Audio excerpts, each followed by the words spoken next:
You will never be truly happy in this life. You will not be fulfilled and you will not find lasting contentment so long as you continue to run from your purpose. Now, most of us have bought into this belief system that depression and anxiety are caused by this chemical imbalance. And now, I'm not a psychiatrist or a psychologist, but I do know this, that more depression, anxiety, and everything between that spectrum is as a byproduct of us suppressing, repressing, or completely denying our life's purpose, our life's mission, our life's work. Now, I want you to think about this. All of nature, every single aspect of nature, every single finite, minute detail of nature has its purpose, right?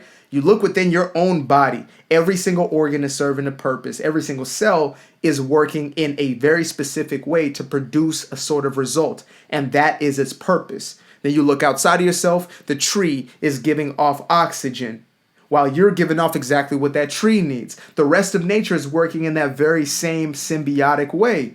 And so what makes you think that you, who made it 1 out of 70 trillion, 1 out of 70 trillion was the chances of you making it here as a human being born into this life. 1 out of 70 trillion. You can look it up if you want to. And yet you believe that you, out of all of nature, do not have a purpose. That you do not have a reason as to why you were brought into this life. Now, yes, you may have bought into other people's beliefs. You might have brought into the conditioning of your youth when you were a child and you were told that you were worthless and you were nothing. All those lies that were spewed until you started to internalize them and speak them over yourself. You might have believed these things up until this point, but I promise you that this very moment today, it's over. This is where it ends. No longer will you go forward into this life believing those things that are not true, that are absolute falsehoods, that are lies and deceptions that you're brought into. You have bought into an identity that does not belong to you. And at this very moment, we're about to strip that identity and reveal to you who you truly are. You, my friend, are a creator. You are here on this planet with the job of co-creating with the very same universal force that created you. You are that drop in the ocean who has the entirety of the ocean within you. You have the absolute and infinite power of God within you, of source within you, of this universal force within you working at all times. And yet you have been satisfied with barely a fraction of a fraction of a fraction of that. And so you live a life that feels miserable to you. And that is the sign that you are running from your purpose.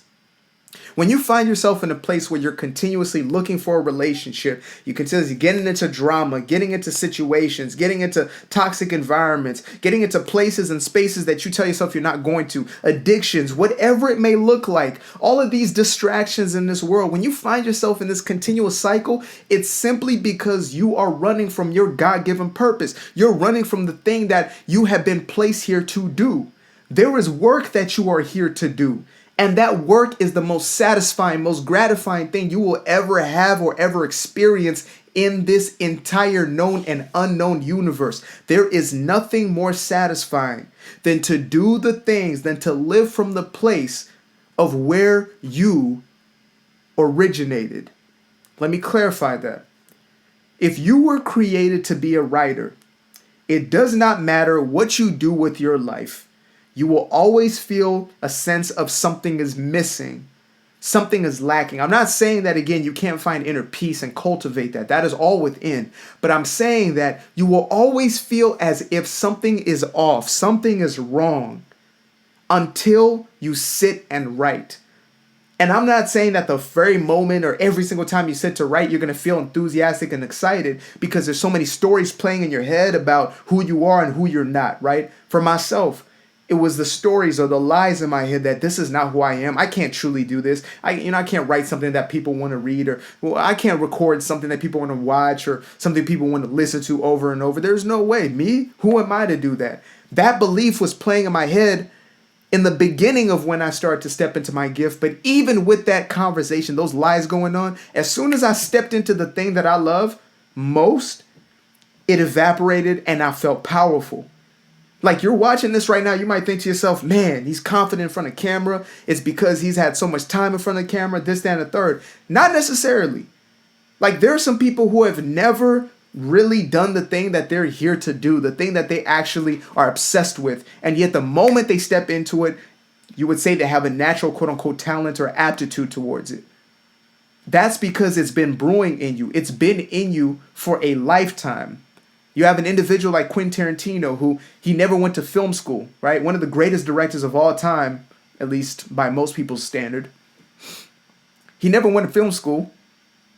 He worked in a video store, watched a whole bunch of movies. That was his film school. Then he went out and tried to create his own film. He said the first one sucked, but by the second one, it was Reservoir Dogs, which again is not everybody's cup of tea, but it was a phenomenal movie, especially for somebody who came out of nowhere. He made a movie that was a cult classic. And so that same mentality or that same storyline, you'll find all over the place. And it's not to, again, say that the first time you do something is going to be brilliant and knockout. That's not what I'm saying. What I'm saying is when you find that thing or when you allow that thing to find you, not even find you, when you allow yourself to look at it, because it's always chasing you. Your purpose, your passions, they're always calling out to you. They're waving to you. Hello, hello. Like for myself, I would listen to motivational videos and spiritual videos. I'll listen to all these videos for years on end, continuously wanting to know more about these people's stories and just digging into the Zig Ziglars of the world and the Tony Robbins when people around me are like, what the heck is a Zig and a Ziglar? You know what I mean? What the heck is a Jim Rohn? Now, what the heck is an Abraham Hicks? I was that person who was so obsessed in this space, but I didn't understand that this was my calling. My passion was pointing me directly to my purpose. That was my sign that I was running for my purpose. Because every time I would listen to, every time I would think about, I would feel contradiction. Because on one side, I felt inspired, but on the other side, I felt emptied. I felt like, man, like I was almost looking at them like, man, I feel like I could do that. I feel like something in me, connects and resonates with this so much. Like, this is something I could do. It's like when you make music. When I first started music, oh, man. You're listening to somebody, you're thinking, man, I can do this. Like, I see myself on that stage. I see myself perform. I see myself recording. You're watching videos of people in studio, and it makes you feel hyped. When other people couldn't care less, they just want the jingle. They just want the beat. You're hearing every lyric. You're hearing every single instrument, and you're thinking to yourself, if only I have an opportunity to do that. Well, guess what? You do. You have been born into a time and space, a day and age where you can literally do anything that you put your mind to. As a matter of fact, it's always been like that. It's just now you have technologies that make it happen within an instant. People's lives are changing within an instant. Country Wayne, comedian, was $13,000 in debt, before COVID really hit, or in the midst of COVID, I guess you would say, in the beginning. And within 300 days of putting out short comedy clips, he was up to $7 million. That's all he did. The same consistent thing he was doing before, which was comedy. Only now he said, I'm going to go fully in. I'm going to bite into my process. And I'm going to give the people my gift. Enjoy my gift and give that gift to others. And in 300 days, he went from $13,000 in debt to $7 million from putting those videos out. This might sound crazy to you, but this is a person just like you who made a decision to take an action. Now, maybe you're watching this right now thinking, oh, who is this guy, with his 26,000 followers on Instagram and, 1,000 something followers on YouTube. Y'all are only seeing the right now picture of the entire scope. You're going to blink and you're going to look back at this channel and there's going to be millions upon millions of subs. I'm telling you right now. You're going to look at it, Instagram, whatever it is, millions and millions. You're going to have some of my books at your house. You're going to have to watch some of my movies and some of my shows. Like I'm telling you right now, you're going to be witnessing the manifestation of me finally listening to that call within me. And that's what happens when you listen to that call that is within you. Your life can only expand to its infinite limits when you step into your own God-given purpose. When I was doing digital marketing, I was excited, but I wasn't truly excited. Like, I wasn't so excited that I could do 150 cold calls every day to build my business or build out funnels every single day for myself. I would do it for my clients, as a way to make money and put money in my pocket and pay my bills, but I wasn't so excited to wake up every morning and to do it just to do it. Like, ooh, I love marketing so much. Let me build, 100 agencies. That wasn't my true purpose or my true passion, but yet I did it because I believed that I couldn't do this. And so I ran from this, and so I felt the depression that came with it. I felt the constant anxiety, the fears of the future. Right? Depression is the prolonging on the past, and the anxiety, the fear of the future. I felt both of those oftentimes interchangeably because I was not stepping in alignment with my very own calling. And so this is your sign. This is your sign that you're running from your purpose, and it's time to finally lock eyes with your purpose. Put the damn phone down. Like, it's time to put the phone away right now. I know you're watching this on your phone probably. It's time to put me away then. And time to zone in and focus on who are you? Who are you truly? What are you here to do? What change are you here to make? What do you love most? What do you see that grinds your gears? Or what do you see that excites you so much that you can't unlock eyes from it? Like, that is your sign that that thing is calling you. It's calling you. It's calling you. And some things will call you and call you and call you forever. And I tell you this, the reason why sometimes it feels like you're jumping from one thing to another is because you're looking at everybody else's stuff. When you're looking over your fence at everybody else's fence, you forget to water your own grass. And when you're not looking at your grass will start to look brown and dusty and musty and crusty. And so you forget about your lawn because you're so busy looking at somebody else's that when you look back at your lawn, you think, oh, mine's not good enough. Mine's not good as theirs. Look at their lawn. While meantime, they're not concerned with your lawn. They don't even think about your lawn. They're watering their grass. They're mowing their lawn. They're taking care of their garden. They got a beautiful busting garden. Their garden is busting at that moment. And so you have to focus on your own garden. You have to bring your focus and attention back to yours. And when you cultivate yours, you realize that yours is the most beautiful thing to you that it could ever be because it is uniquely yours. So when you stop looking at everybody's gifts, stop looking at, oh, who's doing what and who's got what, and instead you look at what you have, you'll start to appreciate it. Forget the noise. Like, imagine if, Colonel Sanders was trying to look at everybody else, what they were doing. He'd think to himself, oh man, all I got is just this funky old chicken recipe, right? Colonel Sanders, by the way, is the guy behind KFC. This isn't a promotion or anything like that, but it's a phenomenal story. So you find yourself again in a place where you're looking at other people's gifts, you're looking at other people's lives, and you think to yourself, man, theirs is way better than mine. Like, all I'm interested in I love socks.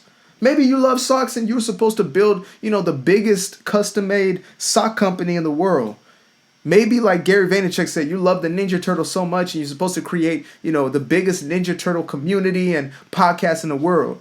And that's what's going to give you the most purpose in this life. And I promise you, connected to your purpose is everything that you desire in this life. Everything material that you're trying to chase and get crumbs of, you will get the whole bakery once you go after your purpose.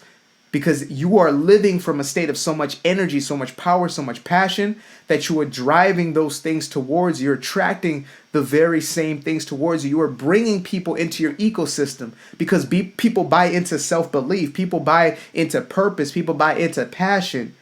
They want that certainty. And when you have something that you love, you're absolutely certain about, and you throw yourself into, the world cannot help but gravitate towards it. But first, you have to listen to that call. You cannot ignore that call anymore. And as long as you decide to ignore it, and keyword decide, because you're making a decision, whether it's unconscious or conscious. When you decide to ignore that call, you will continue to have the very same emotional experiences that you have been having thus far. I promise you that without a shadow of a doubt. So the choice is really up to you. Are you going to continue to live in that very same narrative, that very same story, that same cycle that you have been saying has been, the bane of your existence, the worst thing that could ever happen? Or are you going to do something, the one thing that's going to change everything, which is to pursue or be in the pursuit of your passion and to allow your dream to manifest as your reality? Now, if you're somebody who is in this process right now and you're making that leap into your purpose or your passion, I want to get on a one-on-one call with you to help you make that transition, to be a guide in your process. So go into my description below click on the Calendly link or my specific Calendly link that's going to lead you to my calendar and show you the openings that I have for a consultation call. Book a time, book a date that works for both of us, and let's crack this code for you for life. Step into your purpose and to live by your purpose. Peace.